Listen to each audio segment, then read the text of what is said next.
Okay. I've got a few too many Fuji cameras myself. Been out shooting most of the day. Fuji's got a new camera coming out in November the 16th. I've got the link below. It's on Fuji Rumors, which is where I found this information. It's the X-A10, and yes, 16 megapixels. I don't know if you're familiar with the X-A1, but this is going to be the X-A10.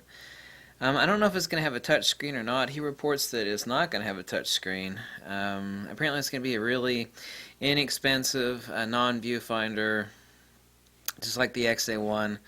A very inexpensive, cheap, relatively speaking, a cheap version of Fuji. And obviously removable lenses, so you could take any of these Fuji lenses and mount on there. And check out that link. And Fuji Rumors. Basically, I wouldn't call it a bridge camera. I could actually imagine it to be, and I've had my hands on the X-A1 before, no viewfinder obviously, but it's like halfway between a point and shoot and a DSLR/mirrorless, except of course you have total options for removable lenses with all the Fuji lenses today.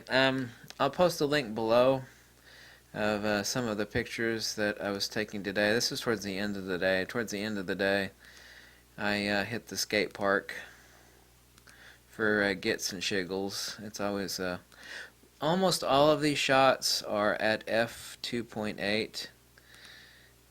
This guy was funny. I was talking with him for a while there. He was drunk, actually. He'd well, I don't think he was drunk. He was working on a beer. He finished off a beer. Yeah, this one was what I called whoops. Some of the young kids were better than some of the older guys. Actually, one guy that was smack talking, everybody else was the one guy that was the worst skater.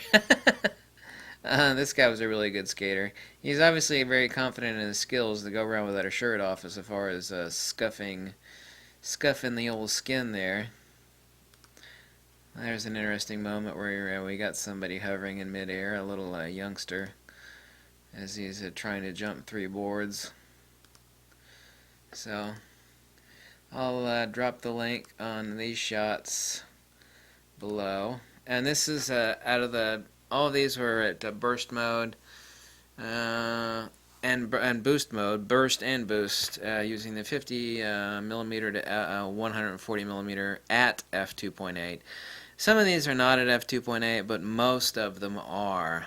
And the keeper rate is right up there, exquisite, far better than anything else I've used. It's really important people talk about, well, how many frames per second does it do? It's like, what's more important than that? I want to know what the keeper rate is. I want to know how fast it can autofocus track. If something can shoot 1 billion frames per second, it is totally useless if its autofocus tracking sucks. And the keeper rate of what you're shooting is not too good. It's like, how many frames per second? No, more importantly, what's the keeper rate? And how fast can it track autofocus? Now, so far as how fast this beast could track autofocus, the answer is exquisitely at f2.8. Great subject isolation at f2.8. But everybody else also makes that other mistake. Then we confuse depth of field with subject isolation. That's a very common mistake. So anyway, thanks for watching. Bye. So that's the X-A10.